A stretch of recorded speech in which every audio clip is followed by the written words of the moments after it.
मेरे प्यारे देशवासियों, नमस्कार। कल माघ पूर्णिमा का पर्व था। माघ का महीना विशेष रूप से नदियों, सरोवरों और जल स्रोतों से जुड़ा हुआ माना जाता है। हमारे शास्त्रों में कहा गया है, माघे निमग्ना सलिले सुशीते विमुक्त पापा त्रिदिवम प्रयान्ति। अर्थात माघ महीने में किसी भी पवित्र जलाशय में स्नान को पवित्र माना जाता है। दुनिया के हर समाज में नदी के साथ जुड़ी हुई कोई न कोई परंपरा होती ही है। नदी तट पर अनेक सभ्यताएं भी विकसित हुई हैं। हमारी संस्कृति क्योंकि हजारों वर्ष पुरानी है, इसलिए इसका विस्तार हमारे यहाँ और ज्यादा मिलता है। भारत में कोई ऐसा दिन नहीं होगा जब देश के किसी न किसी कोने में पानी से जुड़ा कोई उत्सव न हो। माघ के दिनों में तो लोग अपना घर, परिवार, सुख सुविधा छोड़कर पूरे महीने नदियों के किनारे कल्पवास करने जाते हैं। इस बार हरिद्वार में कुंभ भी हो रहा है। जल हमारे लिए जीवन भी है, आस्था भी है और विकास की धारा भी है। पानी एक तरह से पारस से भी ज्यादा महत्वपूर्ण है। कहा जाता है, पारस के स्पर्श से लोहा सोने में परिवर्तित हो जाता है। वैसे ही पानी का स्पर्श जीवन के लिए जरूरी है, विकास के लिए जरूरी है। साथियों, माघ महीने को जल से जोड़ने का संभवतः एक और भी कारण है। इसके बाद से ही सर्दियां खत्म हो जाती हैं और गर्मियों की दस्तक होने लगती हैं। इसलिए पानी के संरक्षण के लिए हमें अभी से ही प्रयास शुरू कर देने चाहिए। कुछ दिनों बाद मार्च महीने में ही 22 तारीख को वर्ल्ड वाटर डे भी है। मुझे यूपी की आराध्या जी ने लिखा है कि दुनिया में करोड़ों लोग अपने जीवन का बहुत बड़ा हिस्सा पानी की कमी को पूरा करने में ही लगा देते हैं। बिन पानी सब सून, ऐसे ही नहीं कहा गया है। पानी के संकट को हल करने के लिए बहुत ही अच्छा मैसेज पश्चिम बंगाल के उत्तर दिनाजपुर से सुजीत जी ने मुझे भेजा है। सुजीत जी ने लिखा है कि प्रकृति ने जल के रूप में हमें एक सामूहिक उपहार दिया है, इसलिए इसे बचाने की जिम्मेदारी भी सामूहिक है। ये बात सही है। जैसे सामूहिक उपहार है, वैसे ही सामूहिक उत्तरदायित्व भी है। सुजीत जी की बात बिल्कुल सही है। नदी, तालाब, झील, वर्षा या जमीन का पानी, ये सब हर किसी के लिए है। साथियों, एक समय था जब गांव में कुएं, पोखर, इनकी देखभाल सब मिलकर करते थे। अब ऐसा ही एक प्रयास तमिलनाडु के तिरुवन्नामलाई में हो रहा है। यहाँ स्थानीय लोगों ने अपने कुओं को संरक्षित करने के लिए अभियान चलाया हुआ है। ये लोग अपने इलाके में वर्षों से बंद पड़े सार्वजनिक कुओं को फिर से जीवित कर रहे हैं। मध्य प्रदेश के अगरोदा गांव की बबीता राजपूत जी भी जो कर रही है, उससे आप सभी को प्रेरणा मिलेगी। बबीता जी का गांव बुंदेलखंड में है। उनके गांव के पास कभी एक बहुत बड़ी झील थी जो सूख गई थी। उन्होंने गांव की ही दूसरी महिलाओं को साथ लिया और झील तक पानी ले जाने के लिए एक नहर बना दी। इस नहर से बारिश का पानी सीधे झील में जाने लगा। अब ये झील पानी से भरी रहती है।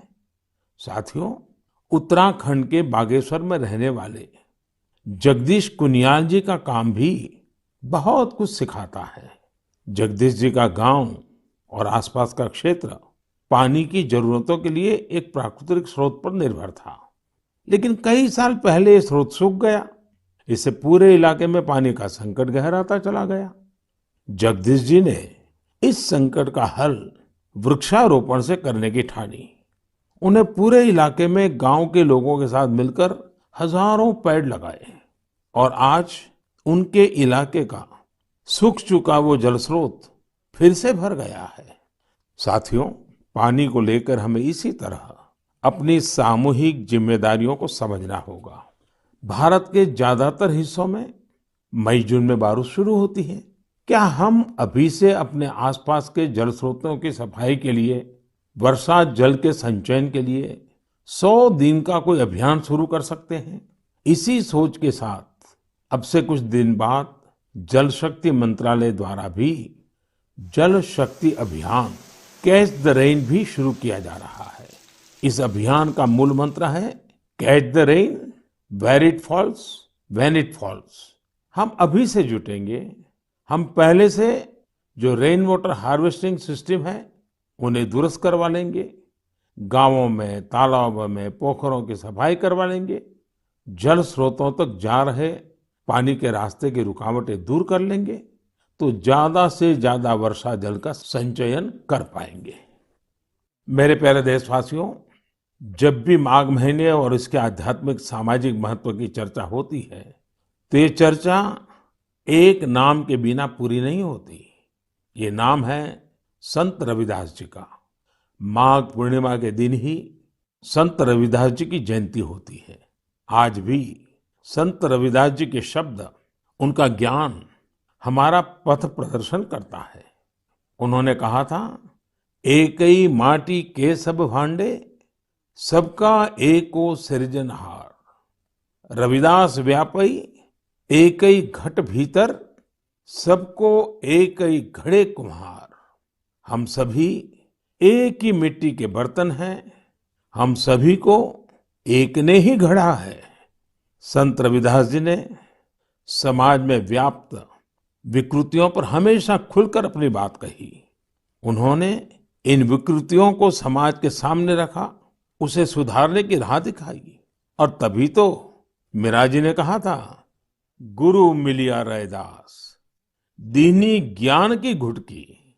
ये मेरा सौभाग्य है कि मैं संत रविदास जी की जन्मस्थली वाराणसी से जुड़ा हुआ हूँ।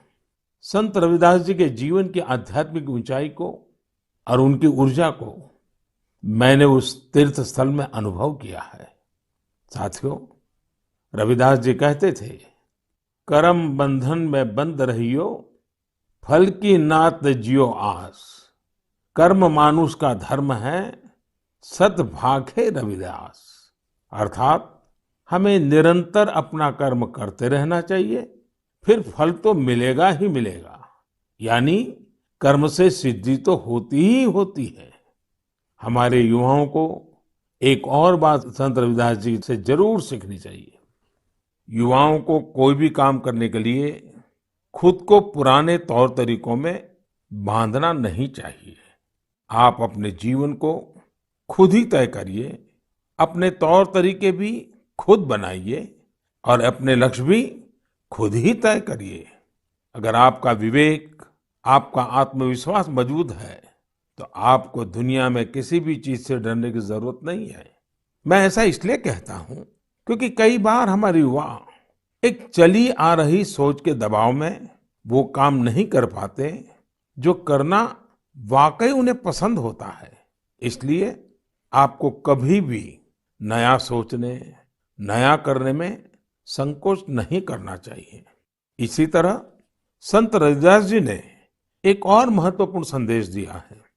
ये संदेश है अपने पैरों पर खड़ा होना। हम अपने सपनों के लिए किसी दूसरे पर निर्भर रहें, ये बिल्कुल ठीक नहीं है। जो जैसा है वैसा चलता रहे, रविदास जी कभी भी इसके पक्ष में नहीं थे। और आज हम देखते हैं कि देश का युवा भी इस सोच के पक्ष में बिल्कुल नहीं है। आज जब मैं देश के युवाओं में इनोवेटिव स्पिरिट देखता हूं तो मुझे लगता है कि हमारे युवाओं पर संत रविदास जी को जरूर गर्व होता। मेरे प्यारे देशवासियों, आज नेशनल साइंस डे भी है। आज का दिन भारत के महान वैज्ञानिक डॉक्टर सीवी रमन जी द्वारा की गई रमन इफेक्ट खोज को समर्पित है। केरल से योगेश्वरन जी ने नमो ऐप पर लिखा है कि रमन इफेक्ट की खोज ने पूरी विज्ञान की दिशा को बदल दिया था। इससे जुड़ा हुआ एक बहुत अच्छा संदेश मुझे नासिक के स्नेहिल जी ने भी भेजा है। स्नेहिल जी ने लिखा है कि हमारे देश के अनगिनत वैज्ञानिक हैं जिनके योगदान के बिना साइंस इतनी प्रगति नहीं कर सकती थी। हम जैसे दुनिया के दूसरे वैज्ञानिकों के बारे में जानते हैं, वैसे ही हमें भारत के वैज्ञानिकों के बारे में भी जानना चाहिए। मैं भी मन की बात के इन श्रोताओं की बात से सहमत हूं। मैं जरूर चाहूंगा कि हमारे युवा भारत के वैज्ञानिक इतिहास को, हमारे वैज्ञानिकों को जाने, समझे और खूब पढ़ें। साथियों, जब हम साइंस की बात करते हैं तो कई बार इसे लोग फिजिक्स, केमिस्ट्री या फिर लैब्स तक ही सीमित कर देते हैं। लेकिन साइंस का विस्तार तो इससे कहीं ज्यादा है। और आत्मनिर्भर भारत अभियान में साइंस की शक्ति का बहुत योगदान भी है। हमें साइंस को लैब टू लैंड के मंत्र के साथ आगे बढ़ाना होगा। उदाहरण के तौर पर हैदराबाद के चिंतला वेंकट रेड्डी जी हैं। रेड्डी जी के एक डॉक्टर मित्र ने उन्हें एक बार विटामिन डी की कमी से होने वाली बीमारियां और उसके खतरों के बारे में बताया। रेड्डी जी किसान हैं। उन्होंने सोचा कि वो इस समस्या के समाधान के लिए क्या कर सकते हैं। इसके बाद उन्होंने मेहनत की और गेहूं चावल की ऐसी प्रजातियों को विकसित की जो खास तौर पर विटामिन डी से युक्त है। इसी महीने उन्हें world intellectual property organization Geneva से पेटेंट भी मिली है। ये हमारी सरकार का सौभाग्य है कि वेंकट रेड्डी जी को पिछले साल पद्मश्री से भी सम्मानित किया था। ऐसे ही बहुत इनोवेटिव तरीके से लद्दाख के उरगेन फुत्सौग भी काम कर रहे हैं। उरगेन जी इतनी ऊंचाई पर ऑर्गेनिक तरीके से खेती करके करीब 20 फसलें उगा रहे हैं, वो भी साइक्लिक तरीके से। यानी वो एक फसल के वेस्ट को दूसरी फसल में खाद के तौर पर इस्तेमाल कर लेते हैं। है ना कमाल की बात। इसी तरह गुजरात के पाटन जिले में कामराज भाई चौधरी ने घर में ही सहजन के अच्छे बीज विकसित किए हैं। सहजन को कुछ लोग सरगवा बोलते हैं। इसे मोरिंगा या ड्रमस्टिक भी कहा जाता है। अच्छे बीजों की मदद से जो सहजन पैदा होता है, उसकी क्वालिटी भी अच्छी होती है। अपनी उपज को वो अब तमिलनाडु और पश्चिम बंगाल भेजकर अपनी आय भी बढ़ा रहे हैं। साथियों, आजकल चिया सीड्स का नाम आप लोग बहुत सुनते होंगे। हेल्थ अवेयरनेस से जुड़े लोग इसे काफी महत्व देते हैं और दुनिया में इसकी बड़ी मांग भी है। भारत में इसे ज्यादातर बाहर से मंगाते हैं, लेकिन अब चिया सीड्स में आत्मनिर्भरता का बीड़ा भी लोग उठा रहे हैं। ऐसे ही यूपी के बाराबंकी में हरिश्चंद्र जी ने चिया सीड्स की खेती शुरू की है। चिया सीड्स की खेती उनकी आय भी बढ़ाएगी और आत्मनिर्भर भारत अभियान में मदद भी करेगी। साथियों, एग्रीकल्चर वेस्ट से वेल्थ क्रिएट करने के भी कई प्रयोग देश भर में सफलतापूर्वक चल रहे हैं। जैसे मदुरई के मुरुगेसन जी ने केले के वेस्ट से रस्सी बनाने की एक मशीन बनाई है। मुरुगेसन जी के इस इनोवेशन से पर्यावरण और गंदगी का भी समाधान होगा और किसानों के लिए अतिरिक्त आय का रास्ता भी बनेगा। साथियों, मन की बात के श्रोताओं को इतने सारे लोगों के बारे में बताने का मेरा मकसद यही है कि हम सभी इनसे प्रेरणा लें। जब देश का हर नागरिक अपने जीवन में विज्ञान का विस्तार करेगा, हर क्षेत्र में करेगा, तो प्रगति के रास्ते भी खुलेंगे और देश आत्मनिर्भर भी बनेगा। और मुझे विश्वास है ये देश का हर नागरिक कर सकता है। मेरे प्यारे साथियों, कोलकाता के रंजन जी ने अपने पत्र में बहुत ही दिलचस्प और बुनियादी सवाल पूछा है और साथ ही बेहतरीन तरीके से उसका जवाब भी देने की कोशिश की है। वे लिखते हैं कि जब हम आत्मनिर्भर होने की बात करते हैं तो इसका हमारे लिए क्या अर्थ होता है। इसी सवाल के जवाब में उन्होंने खुद ही आगे लिखा है कि आत्मनिर्भर भारत अभियान केवल एक गवर्नमेंट पॉलिसी नहीं है, बल्कि एक नेशनल स्पिरिट है। वो मानते हैं कि आत्मनिर्भर होने का अर्थ है कि अपनी किस्मत का फैसला खुद करना, यानी स्वयं अपने भाग्य का नियंता होना। रंजन बाबू की बात 100% सही है। उनकी बात को आगे बढ़ाते हुए मैं ये भी कहूंगा कि आत्मनिर्भरता की पहली शर्त होती है अपने देश की चीजों पर गर्व होना, अपने देश के लोगों द्वारा बनाई वस्तुओं पर गर्व होना। जब प्रत्येक देशवासी गर्व करता है, प्रत्येक देशवासी जुड़ता है, तो आत्मनिर्भर भारत सिर्फ एक आर्थिक अभियान न रहकर एक नेशनल स्पिरिट बन जाता है।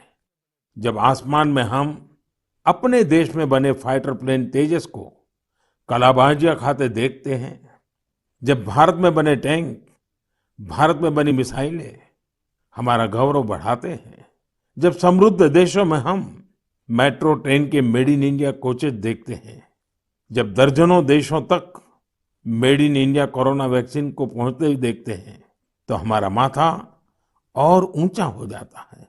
और ऐसा ही नहीं है कि बड़ी बड़ी चीजें ही भारत को आत्मनिर्भर बनाएगी।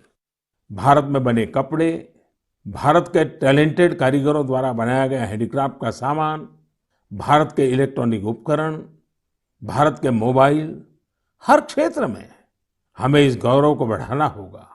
जब हम इसी सोच के साथ आगे बढ़ेंगे, तभी सही मायने में आत्मनिर्भर बन पाएंगे। और साथियों, मुझे खुशी है कि आत्मनिर्भर भारत का ये मंत्र देश के गांव-गांव में पहुंच रहा है। बिहार के बेतिया में यही हुआ है, जिसके बारे में मुझे मीडिया में पढ़ने को मिला। बेतिया के रहने वाले प्रमोद जी दिल्ली में एक टेक्नीशियन के रूप में एलईडी बल्ब बनाने वाली फैक्ट्री में काम करते थे। उन्होंने इस फैक्ट्री में कार्य करने के दौरान पूरी प्रक्रिया को बहुत बारीकी से समझा, लेकिन कोरोना के दौरान प्रमोद जी को अपने घर वापस लौटना पड़ा। आप जानते हैं लौटने के बाद प्रमोद जी ने क्या किया? उन्होंने खुद एलईडी बल्ब बनाने की एक छोटी सी यूनिट ही शुरू कर दी। उन्होंने अपने क्षेत्र के कुछ युवाओं को साथ लिया और कुछ ही महीनों में फैक्ट्री वर्कर से लेकर फैक्ट्री ओनर बनने तक का सफर पूरा कर दिया, वह भी अपने ही घर में रहते हुए। एक और उदाहरण है यूपी के गढ़मुक्तेश्वर का। गढ़मुक्तेश्वर से श्रीमान संतोष जी ने लिखा है कि कैसे कोरोना काल में उन्होंने आपदा को अवसर में बदला। संतोष जी के पुरखे शानदार कारीगर थे, चटाई बनाने का काम करते थे। कोरोना के समय जब बाकी काम रुके, तो इन लोगों ने बड़ी ऊर्जा और उत्साह के साथ चटाई बनाना शुरू किया।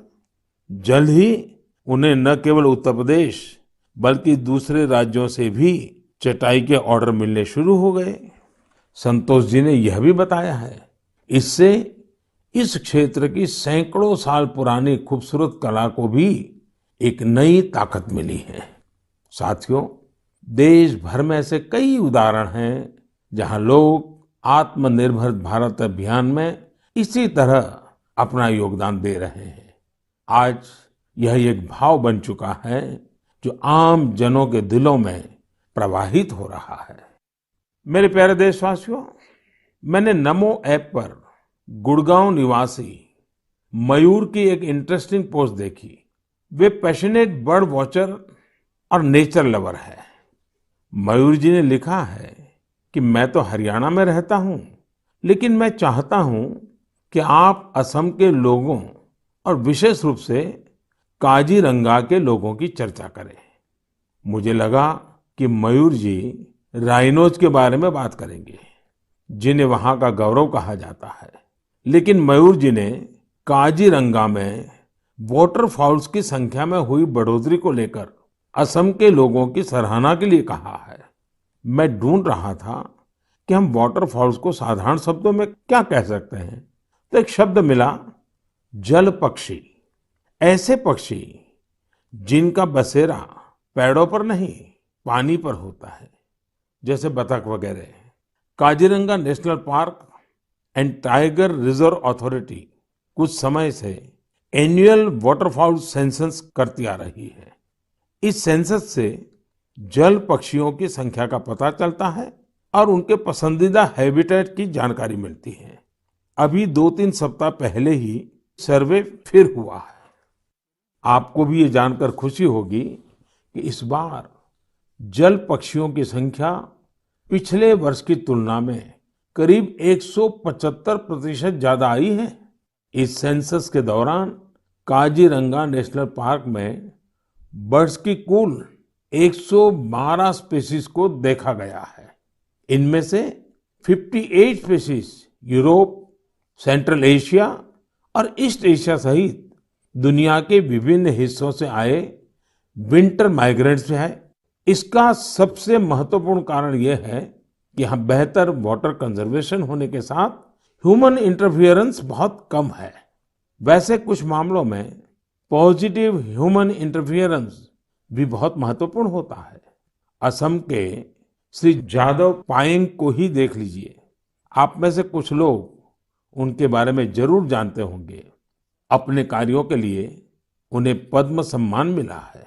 श्री जादव पायेंग वो शख्स हैं जिन्होंने असम में मजुली आइलैंड में करीब 300 हेक्टेयर प्लांटेशन में अपना सक्रिय योगदान दिया है। वे वन संरक्षण के लिए काम करते रहे हैं और लोगों को प्लांटेशन एवं बायोडायवर्सिटी के कंजर्वेशन को लेकर प्रेरित करने में भी जुटे हुए हैं।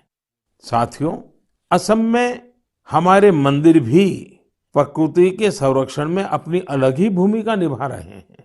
यदि आप हमारे मंदिरों को देखेंगे तो पाएंगे कि हर मंदिर के पास तालाब होता है।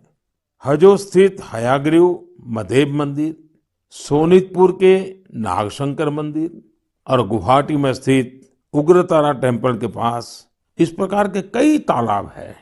इनका उपयोग विलुप्त होते कछुओं की प्रजातियों को बचाने के लिए किया जा रहा है। असम में कछुओं की सबसे अधिक प्रजातियां पाई जाती हैं। मंदिरों के ये तालाब कछुओं के संरक्षण, प्रजनन और उनके बारे में प्रशिक्षण के लिए एक बेहतरीन स्थल बन सकते हैं। मेरे प्यारे देशवासियों, कुछ लोग समझते हैं कि इनोवेशन करने के लिए आपका साइंटिस्ट होना जरूरी है। कुछ सोचते हैं कि दूसरों को कुछ सिखाने के लिए आपका टीचर होना जरूरी है। इस सोच को चुनौती देने वाले व्यक्ति हमेशा सराहनीय होते हैं। अब जैसे क्या कोई किसी को सोल्जर बनने के लिए प्रशिक्षित करता है तो क्या उसको सैनिक होना जरूरी है? आप सोच रहे होंगे कि हाँ, जरूरी है। लेकिन यहाँ थोड़ा सा ट्विस्ट है। माय गॉव पर कमलकांत जी ने मीडिया की एक रिपोर्ट साझा की है जो कुछ अलग बात कहती है।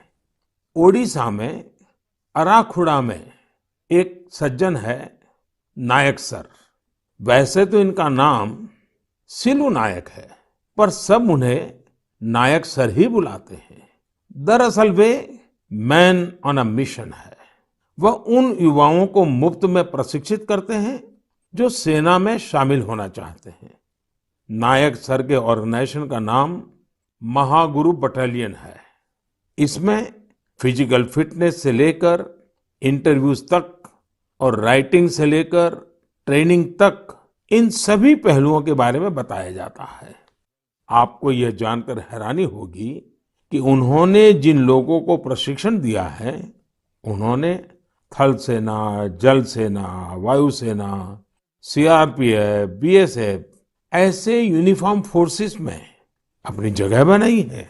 वैसे आप ये जानकर भी आश्चर्य से भर जाएंगे कि सिलू नायक जी ने खुद ओडिशा पुलिस में भर्ती होने के लिए प्रयास किया था, लेकिन वो सफल नहीं हो पाए। इसके बावजूद उन्होंने अपने प्रशिक्षण के दम पर अनेक युवाओं को राष्ट्र सेवा के योग्य बनाया है। आइए हम सब मिलकर नायक सर को शुभकामना दें कि वह हमारे देश के लिए और अधिक नायकों को तैयार करें। साथियों, कभी-कभी बहुत छोटा और साधारण सा सवाल भी मन को झकझोर जाता है। ये सवाल लंबे नहीं होते हैं, बहुत सिंपल होते हैं, फिर भी वे हमें सोचने पर मजबूर कर देते हैं। कुछ दिन पहले हैदराबाद की अपर्णा रेड्डी जी ने मुझसे ऐसा ही एक सवाल पूछा। उन्होंने कहा कि आप इतने साल से पीएम है, इतने साल सीएम रहे, क्या आपको कभी लगता है कि कुछ कमी रह गई?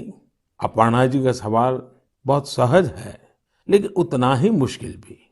मैंने इस सवाल पर विचार किया और खुद से कहा, मेरी एक कमी ये रही कि मैं दुनिया की सबसे प्राचीन भाषा तमिल सीखने के लिए बहुत प्रयास नहीं कर पाया। मैं तमिल नहीं सीख पाया। यह एक ऐसी सुंदर भाषा है जो दुनिया भर में लोकप्रिय है। बहुत से लोगों ने मुझे तमिल लिटरेचर की क्वालिटी और इसमें लिखी गई कविताओं की गहराई के बारे में बहुत कुछ बताया है। भारत ऐसी अनेक भाषाओं की स्थली है जो हमारी संस्कृति और गौरव का प्रतीक है। भाषा के बारे में बात करते हुए मैं एक छोटी सी इंटरेस्टिंग क्लिप आप सबके साथ साझा करना चाहता हूँ। भवतां सर्वेषां हार्दं हार्दं स्वागतम् अस्ति। एकता मूर्त्याः दक्षिणतः सातपुला पर्वतमाला अस्ति। एकता मूर्त्याः वामतः विन्ध्याचल पर्वतमाला अस्ति। एकता मूर्त्याः नर्मदा नदीस्य उपरि भागे वर्तते। अहम् एकता मूर्त्याः कार्यकर्ता अस्ति। सरदार वल्लभभाई पटेलः लोह पुरुषः इति उच्यते। दरअसल अभी जो आप सुन रहे थे वो स्टैच्यू ऑफ यूनिटी पर एक गाइड संस्कृत में लोगों को सरदार पटेल की दुनिया की सबसे ऊंची प्रतिमा के बारे में बता रही है। आपको जानकर खुशी होगी कि केवड़िया में 15 से ज्यादा गाइड धारा प्रवाह संस्कृत में लोगों को गाइड करते हैं। अब मैं आपको एक और आवाज सुनवाता हूँ। कन्निकं प्रक्षेपकाय कान्हा ब्रह्मचारी कन्दुकं प्रक्षिप्तवान् तदा तदा संस्कृत महाविद्यालयस्य दलनायकः अखिलेश पाण्डेयः तीव्रगत्या कण्ठफलकेन कन्दुकं ताडितं तदा आकाशमार्गेण उड्डयन् कन्दुकं सीमारेखातः बहिर्गतं ततः खड्गधावनं तेषां कोशे खड्गधावनं। आप भी इसे सुनकर हैरान हो गए होंगे। दरअसल ये संस्कृत में की जा रही क्रिकेट कमेंट्री है। वाराणसी में संस्कृत महाविद्यालयों के बीच एक क्रिकेट टूर्नामेंट होता है। ये महाविद्यालय है शास्त्रार्थ महाविद्यालय, स्वामी वेदांती वेद विद्यापीठ, श्री ब्रह्मवेद विद्यालय और इंटरनेशनल चंद्रमौली चैरिटेबल ट्रस्ट। इस टूर्नामेंट के मैचों के दौरान कमेंट्री संस्कृत में भी की जाती है। अभी मैंने उस कमेंट्री का एक बहुत ही छोटा सा हिस्सा आपको सुनाया। यही नहीं, इस टूर्नामेंट में खिलाड़ी और कमेंटेटर पारंपरिक परिधान में नजर आते हैं। यदि आपको एनर्जी, एक्साइटमेंट, सस्पेंस सब कुछ एक साथ चाहिए तो आपको खेलों की कमेंट्री सुननी चाहिए। टीवी आने से बहुत पहले स्पोर्ट्स कमेंट्री ही वो माध्यम थी जिसके जरिए क्रिकेट और हॉकी जैसे खेलों का रोमांच देश भर के लोग महसूस करते थे। टेनिस और फुटबॉल मैचों की कमेंट्री भी बहुत अच्छी तरह से पेश की जाती है। हमने देखा है कि जिन खेलों में कमेंट्री समृद्ध है उनका प्रचार प्रसार बहुत तेजी से होता है। हमारे यहाँ भी बहुत से भारतीय खेल हैं, लेकिन उनमें कमेंट्री कल्चर नहीं आया है और इस वजह से वो लुप्त होने की स्थिति में है। मेरे मन में एक विचार है, क्यों न अलग अलग स्पोर्ट्स और विशेषकर भारतीय खेलों की अच्छी कमेंट्री अधिक से अधिक भाषाओं में हो। हमें इसे प्रोत्साहित करने के बारे में जरूर सोचना चाहिए। मैं खेल मंत्रालय और प्राइवेट संस्थान के सहयोगियों से इस बारे में सोचने का आग्रह करूंगा। मेरे प्यारे युवा साथियों, आने वाले कुछ महीने आप सबके जीवन में विशेष महत्व रखते हैं। अधिकतर युवा साथियों के एग्जाम्स, परीक्षाएं होगी। आप सबको याद है ना, वॉरियर बनना है, वरियर नहीं। हंसते हुए एग्जाम देने जाना है और मुस्कुराते हुए लौटना है। किसी और से नहीं, अपने आप से ही स्पर्धा करनी है। पर्याप्त नींद भी लेनी है और टाइम मैनेजमेंट भी करना है। खेलना भी नहीं छोड़ना है, क्योंकि जो खेले वो खिले। रिवीजन और याद करने के स्मार्ट तरीके अपनाने हैं। यानी कुल मिलाकर इन एग्जाम्स में अपने बेस्ट को बाहर लाना है। आप सोच रहे होंगे, यह सब होगा कैसे? हम सब मिलकर यह करने वाले हैं। हर वर्ष की तरह इस वर्ष भी हम सब करेंगे परीक्षा पे चर्चा। लेकिन मार्च में होने वाली परीक्षा पे चर्चा से पहले मेरी आप सभी एग्जाम वॉरियर से, पेरेंट्स से और टीचर से रिक्वेस्ट है कि अपने अनुभव, अपने टिप्स जरूर शेयर करें। आप माय गॉव पर शेयर कर सकते हैं, नरेंद्र मोदी ऐप पर शेयर कर सकते हैं। इस बार की परीक्षा पे चर्चा में युवाओं के साथ साथ पेरेंट्स और टीचर्स भी आमंत्रित है। कैसे पार्टिसिपेट करना है, कैसे प्राइज जीतने हैं, कैसे मेरे साथ डिस्कशन का अवसर पाना है, ये सारी जानकारियां आपको माय गॉव पर मिलेगी। अब तक 1 लाख से अधिक विद्यार्थी, करीब 40,000 पेरेंट्स और तकरीबन 10,000 टीचर भाग ले चुके हैं। आप भी आज ही पार्टिसिपेट कीजिए। इस कोरोना के समय में मैंने कुछ समय निकालकर एग्जाम वॉरियर बुक में भी कई नए मंत्र जोड़ दिए हैं। अब इसमें पेरेंट्स के लिए भी कुछ मंत्र ऐड किए गए हैं। इन मंत्रों से जुड़ी ढेर सारी interesting activities Narendra Modi app पर दी हुई है, जो आपके अंदर के एग्जाम वॉरियर को इग्नाइट करने में मदद करेगी। आप इनको जरूर ट्राई करके देखिए। सभी युवा साथियों को आने वाली परीक्षाओं के लिए बहुत बहुत शुभकामनाएं। मेरे प्यारे देशवासियों, मार्च का महीना हमारे फाइनेंशियल ईयर का आखिरी महीना भी होता है। इसलिए आप में से बहुत से लोगों के लिए काफी व्यस्तता भी रहेगी। अब जिस तरह से देश में आर्थिक गतिविधियां तेज हो रही हैं, उससे हमारे व्यापारी और उद्यमी साथियों की व्यस्तता भी बहुत बढ़ रही है। इन सारे कार्यों के बीच हमें कोरोना से सावधानी कम नहीं करनी है। आप सब स्वस्थ रहेंगे, खुश रहेंगे, कर्तव्य पथ पर डटे रहेंगे, तो देश तेजी से आगे बढ़ता रहेगा। आप सभी को त्योहारों की अग्रिम शुभकामनाएं। साथ साथ कोरोना के संबंध में जो भी नियमों का पालन करना है, उसमें कोई ढिलाई नहीं आनी चाहिए। बहुत बहुत धन्यवाद।